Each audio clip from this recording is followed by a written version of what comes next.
Morning, a Jacksonville patrolman will be honored after he died in the line of duty in May of last year.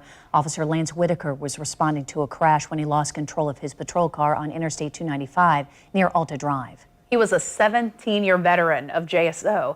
There will be a ceremony at 10 o'clock. They will have a ceremony for the naming portion of the road where he died. It will now be Officer Lance Christian Whitaker Highway. We will cover the story. We'll bring you more today at noon and then on News4Jax as well. Well, as many of you are preparing to have a little fun ringing in the new year, law enforcement agencies in our area want to remind you to not drink and drive. News4Jax reporter Jennifer Reddy joins us live. Jen, you spoke with members of a family who were actually hit by a drunk driver several years ago, something they've never forgotten. I did, and their accident will impact their lives for the rest of their life. And as we head into New Year's and New Year's celebrations, they have a very simple message for people. Think twice before drinking and driving. In March 2014, Eve Bradford's life changed forever. I went from normal life to living a life that focuses and revolves around disabilities. Bradford was driving on Blanding Boulevard with her pregnant sister, nephew, and 2 sons when they were hit by a drunk driver going over 70 miles per hour.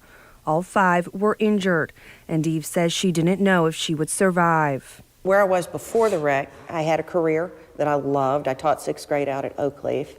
I had a career, had a brick house, mortgage, the normal life.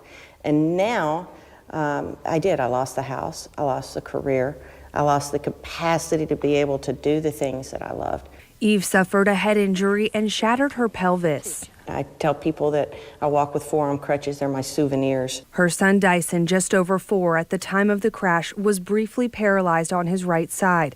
He spent nearly 6 months in a wheelchair and still goes to physical therapy. It's been hard because, I get to see other kids get to go do stuff after school, and I have to go therapy. As their recovery continues nearly 6 years after the crash, even her son are urging drivers and passengers to think twice before making the decision to drink and drive.